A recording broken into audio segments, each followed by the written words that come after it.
The reason I want to talk to you is because it's what's going on, your bigger picture. And I'm very, very bullish on Bitcoin, the whole crypto world.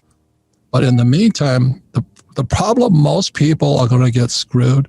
As you know, Anthony, all they want to do is get rich quick. Of course. They don't want to study this stuff. And that's why they'll be the biggest losers around. Look, if you look at the recent price drawdown like you just described, right? So in 2017, we went from $1,000 to $20,000. It took about a year to draw down to 3,200. That was the bottom of this past bear market. Oh, don't make me feel terrible. And so from 3,200, basically between 2019, 2020, and into 2021, it then peaked again over 60,000, and then recently fell again to somewhere between 28,000 and 30,000 was kind of the most recent low. And I think to your point, people see this high degree of volatility and it scares the hell out of them. But one of the beauties of Bitcoin being this decentralized digital open system is that you can actually go look on the blockchain and you can see exactly who's buying and who's selling, right? It's an open, transparent ledger. And so when you go and you look at those on-chain metrics or on the blockchain, what you find is that entire drop from 60 down to 30, it was all new investors, new people in the market, right? And you can tell that by how long have they been holding on to the Bitcoin that they were selling. And so when you see that all the new people are selling, it asks yourself, well, who's buying it? It's all the people who've been around for a really long time, right? They're saying, hey, if you just got here and all of a sudden a little bit of volatility spooks you, I'll surely buy up your Bitcoin at a lower price. Right. And so what you have is you just have weak hands selling to strong hands, or kind of new people selling to old people. And so the people who've been around a long time, this is nothing new to them. Well, they can't believe it crashed to $30,000. The fact Bitcoin crashes to 30,000 is music to their ears. Well, that's why I'm a little upset, because it didn't hit my strike price at 27. I was just sitting there waiting. I said, come on, go lower. And all the guys who are hoping it goes higher are bailing out, I thought it was pretty funny, personally. Of course. It's called a market. Things go up and things come down. I mean, that's a market. Bulls and bears, right? That's all it is. Yeah. And I think the other thing about Bitcoin that people should know is I always say that it's the last remaining truly free market, right?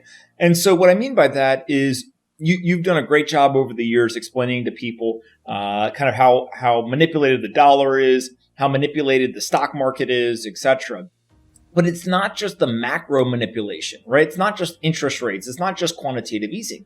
There's also things that are built into, say, the stock market, where if the stock market goes down 7-8% in a single day, they literally call timeout and say, hey, whoa, 15-minute circuit breaker. If it goes down again, 11-12%, hey, circuit breaker again. And then if it goes down 20% in a single day, they literally shut off the market and they all go home for the day. Yeah, I want everybody. That happens all the time in Bitcoin. I want everybody to listen to what Anthony is saying here, because this is a very big difference between the stock market, real estate market, and Bitcoin. Because when I was a kid, nobody was in the stock market. So between like 61 to 81, the old guys like me, the baby boomers, they wouldn't go in the stock market because they were in the bond market. The bonds were safer. So what they do, they create this thing called a 401k and the IRA to kind of force the baby boomers into the stock market. And who controls the stock market? Well, the central banks, the Treasury, and Wall Street. And so all these baby boomers have been set up. I know that because that's what I study. So as you know and I know, they're going to pull the rug out from under them. And there's going to be the biggest, baby boomers have been the luckiest generation in history. I mean, they do jack and they got rich. They put money in the stock market, they got rich. Then what happened is 87, the stock market crashes. And what Anthony's talking about here is because Greenspan came in and says, we can't let the baby boomers get out because then we all get poor. So the idiot baby boomers stayed in and was called the Greenspan put, or the PPP, the plunge protection team. What Anthony is saying there, they prop the stock market up to keep the baby boomers in. And that's the difference between Bitcoin. There's nobody holding it up. Now, that's good or bad, but to me, it's good because you've got to be smarter. And all you losers out there who just want to get rich quick, you're going to get pounded. Stay in the stock market. Stay with that 401k. And then you get pounded when it all comes down. They can't stop it. Look, one of the most fascinating things to me is, take a Warren Buffett, which I think a lot of people, especially baby boomer generation and on down, really respect somebody like a Warren Buffett, right? He's built an immense amount of personal wealth. He's got these very charismatic kind of letters that he writes that people are really attracted to.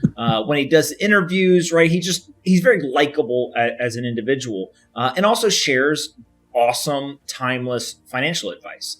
And so when people see somebody like him and they ask him, what do you think about Bitcoin? Everything from it's rat poison to it's like harvesting dead baby brains and what other kind of ridiculous thing he says. But actually what you find is if you can separate kind of his personal beliefs on Bitcoin from the timeless financial principles that he's preached now for decades, what you find is the people in Bitcoin who follow those same timeless principles, dollar cost averaging, long-term holding and not trying to day trade or sell, right? Trying to find something that has a macro tailwind or an industry type bet to it. All of those principles apply here. Hey, and actually the people who are doing the best are benefiting. As Buffett says, buy low. Buy low is really good advice.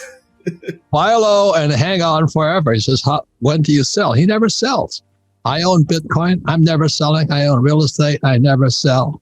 I own businesses. I never sell, because if you sell, you have a tax consequence. Of Do you know what I mean? course. That's macro financial education.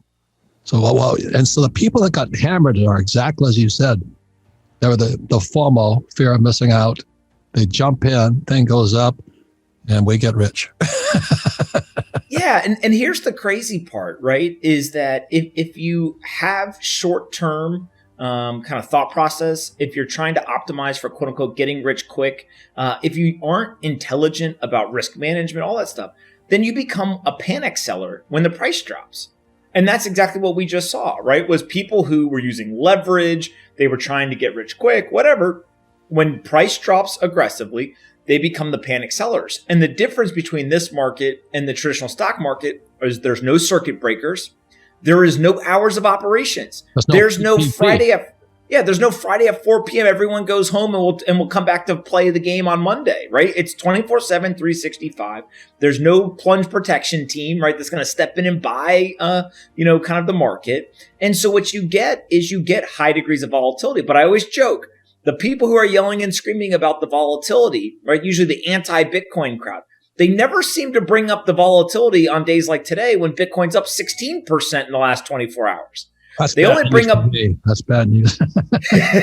They only bring up volatility when the price goes down, right? But we have to remember, volatility works both ways. It works on the way up and it works on the way down. Volatility is only bad when it goes against you. So if you're short and the price goes up, that's bad news. If you're long and the price goes down, that's bad news. But I think that ultimately what we're seeing is that Bitcoiners, especially the ones who have really spent the time learning about this, they want the price to go down, right? So they can buy more of it.